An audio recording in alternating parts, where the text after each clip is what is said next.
Coucou! On se retrouve aujourd'hui pour réaliser ensemble cette carte. Hop, avec une petite ouverture, on va dire, qui change de l'ordinaire. Donc j'ai regardé un petit peu sur internet des explications. Ils appellent ça gatefold card. Ne me demandez pas la traduction, hein, c'est une ouverture un petit peu fantasy si j'ai bien compris. Alors après, c'est selon le nombre de pliages qu'il y a que la carte porte un nom différent. Le nombre de volets. Donc pour réaliser cette carte, j'ai utilisé le papier en cadeau, qu'on a en cadeau, le nénuphar de la célébration. D'ailleurs j'ai utilisé beaucoup de nénuphar, aussi bien le papier que le set de tampons qu'on va trouver dans ce set que vous pouvez obtenir par tranche de 60 € d'achat, qui s'appelle Lovely Lily Pad. Voilà. Alors je sais pas pourquoi, c'était écrit, mais j'y ai jamais fait attention. Ce set de tampons, il est réversible. Ça veut dire qu'en fait, les motifs, on peut les tamponner ici, là, que les contours. Et en retournant le tampon, on peut tamponner cette face pleine. Voilà. Donc, quand j'ai réalisé initialement, j'ai pris mes feutres pour colorer l'intérieur en rose. Et ben, je sais pas pourquoi, j'ai une illumination, j'ai vu... Mon regard s'est porté sur le mot réversible et j'ai compris. Voilà. Donc c'est chouette, hein, c'est pratique, ça prend pas beaucoup de place. Donc moi dans la boîte, j'ai rajouté les découpes aussi, les poinçons. Mais vous voyez, le set de tampons c'est juste ça. Et donc on peut les retourner, j'ai essayé la dernière fois. Voilà. Donc pour réaliser cette super carte, on a aussi besoin de découpes. Hop. Elles sont là. Donc j'ai pris les Framitz cercles, pyramide de cercle, avec un cercle festonné et un cercle entier. Hop, vous voyez. Donc pensez à prendre quand même une différence de taille, on va dire significative, afin d'avoir un petit bandeau ici. Pas trop fin pour ne pas qu'il s'abîme trop ou se casse trop vite. Voilà. Et donc après, vous pouvez prendre le set de tampons de votre choix. J'ai pris donc du papier à motif, du papier coordonné de couleur et du papier murmure blanc. Je vais refaire cette carte avec vous. Cette fois, je prends le même papier à motif, mais avec du papier pan-pan-pan. Donc c'est parti. On va donc découper un morceau de papier de 14,5 sur 21, donc ça ne change pas si on veut rester dans les tailles standards. Donc 14,5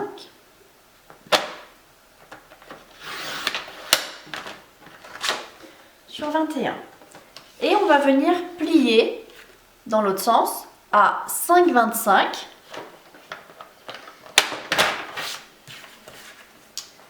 Donc là, j'ai pas le choix, hein, 5,25, je vais mettre du petit repère ici, avec le pouce, le petit trait qui a juste après 2 pouces. Puisqu'en fait, elle fait 21 notre carte, donc on va avoir une partie de 10,5 cm. Et les 10,5 cm restants vont être divisés par 2. Donc 5,25, 15,75, pardon.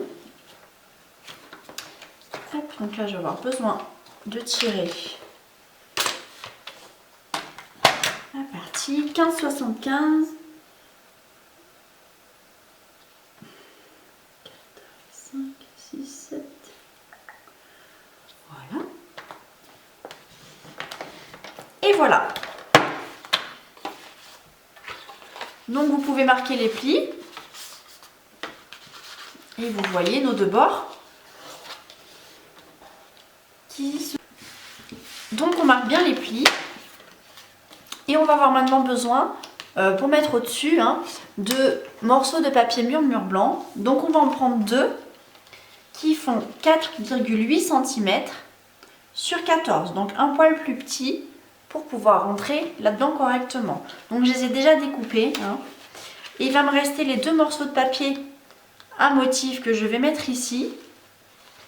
Donc mon papier, il est là. On fait bien attention au sens, si le papier a des motifs, un sens particulier, dans le sens où on va le couper. Donc on va prendre 2 morceaux de 4,3.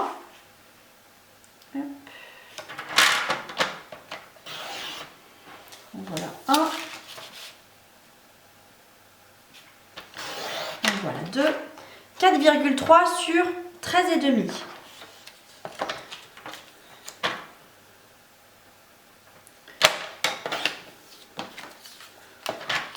Et un autre.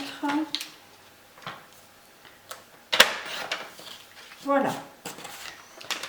Hop, je vais pouvoir ranger ça dans l'immédiat. Et donc je vais pouvoir maintenant venir coller ces parties avant de passer à la suite. Je vais vous donner le tournis, je pense. C'est pas grave. Donc je dois dire que j'étais pas convaincue par ce papier au début. Et puis finalement, bon, c'est comme tout, hein, mais à force de voir des créations, tout ça, j'adore. Les couleurs, ça me plaît. Et puis finalement, comme les motifs ne sont pas très gros et que les couleurs sont assez harmonieuses, on peut le mélanger avec plein de choses. Des fois, le papier à motif, il prend tellement de place qu'il se suffit à lui-même. Alors là, il prend aussi, il se suffit à lui-même, mais il prend pas tellement de place, je trouve. Hop. Zut.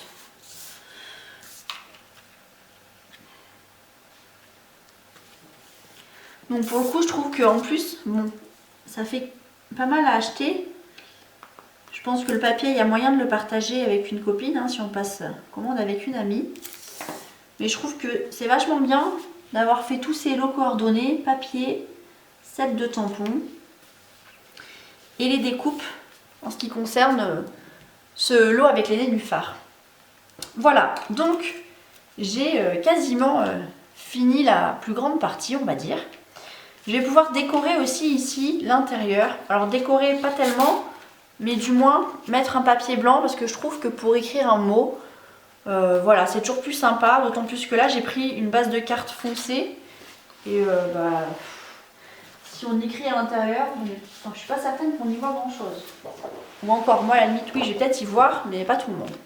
Donc on va prendre un morceau de 10 sur 14 cm à venir coller au milieu de papier murmure blanc.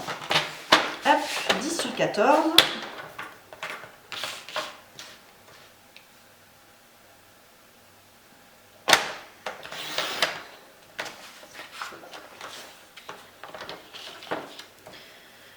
Et 10. Voilà.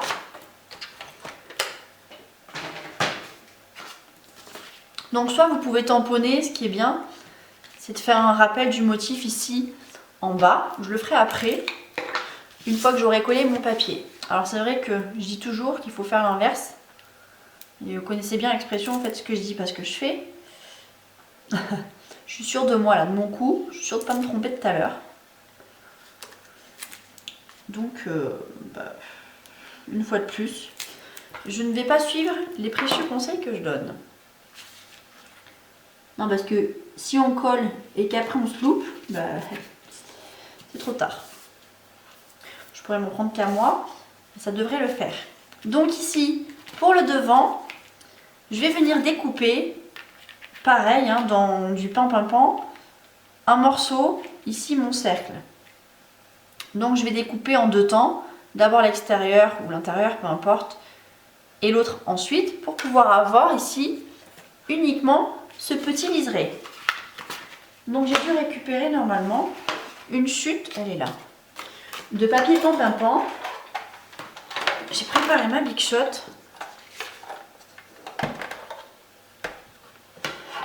Hop. J'espère que mon papier est assez grand. Oui, tout pile. Parfait.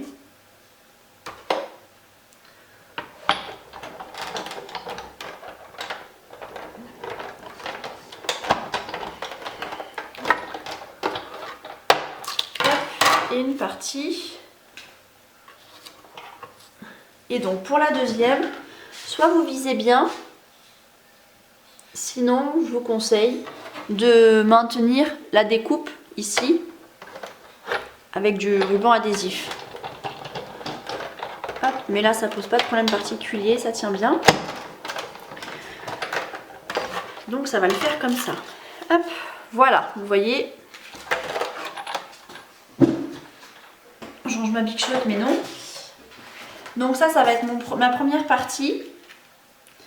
Et donc je vais venir découper un cercle de papier mur blanc, la même taille que ce cercle, pour le positionner au milieu. Hop. Je reprends le Big Shot.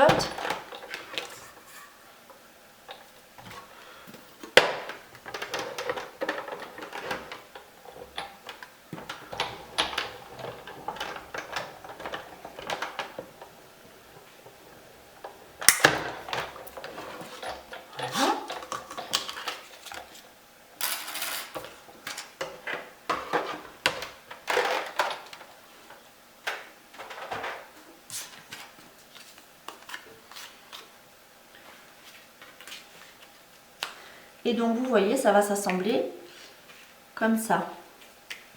Donc il va falloir faire attention à coller une partie ici, là, une partie à gauche.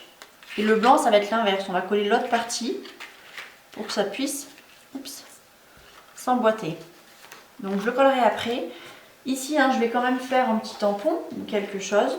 Je vais faire comme l'autre carte. Je vais tamponner mon nénuphar. Donc,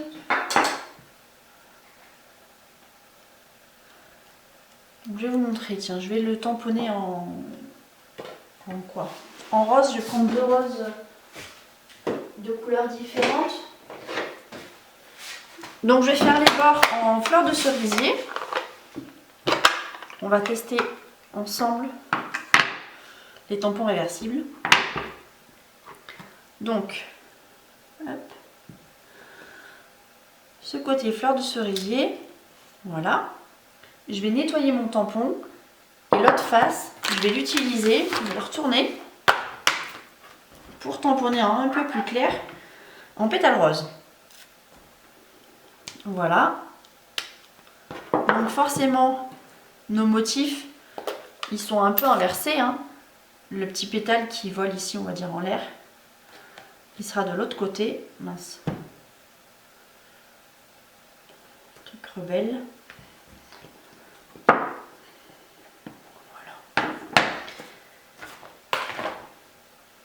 Pas la peine d'aligner spécialement,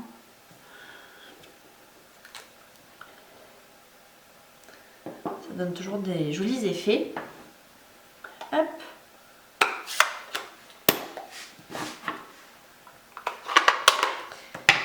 Je vais nettoyer ça avant de m'en mettre partout.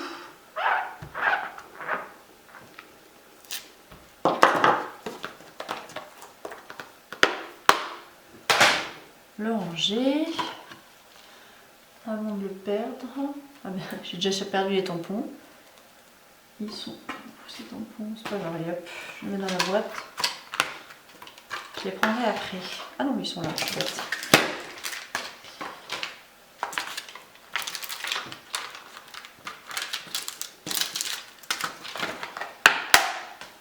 Et donc on va venir coller tout ça. Donc on va d'abord, c'est au choix, hein, mais moi je propose de coller d'abord ce cercle. Hop. Donc j'ai collé la moitié à vue d'œil. Un petit peu moins parce que si on colle de trop ça va déborder partout. Voilà.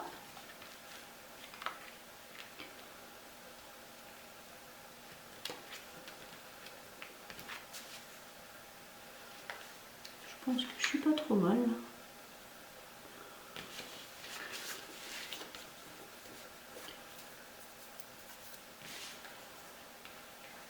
Voilà, et je vais coller donc ma partie ici à l'inverse. Donc je vais coller la partie gauche. Donc ce que je peux faire aussi, hein, mais là je vais pas prendre ce tube de colle. Mince. C'est avec la petite pointe. Mettre de la colle, oups, tout autour. Comme ça, je serai sûre d'en avoir mis suffisamment. Vous voyez, je m'arrête juste au milieu. Et je viens mettre mon demi-cercle, enfin mon cercle. Hop, et voilà. Et donc là, pour le coup, peu de chance de se tromper. Et voilà. Donc pour finir, on peut rajouter quelques petits brillants, ce qu'on veut, ou tamponner ici à l'intérieur de la carte. Je vais le faire après tout. J'en avais parlé tout à l'heure.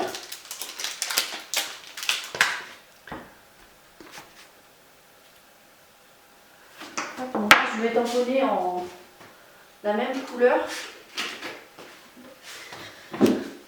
La même couleur que le papier. En pan-pimpant.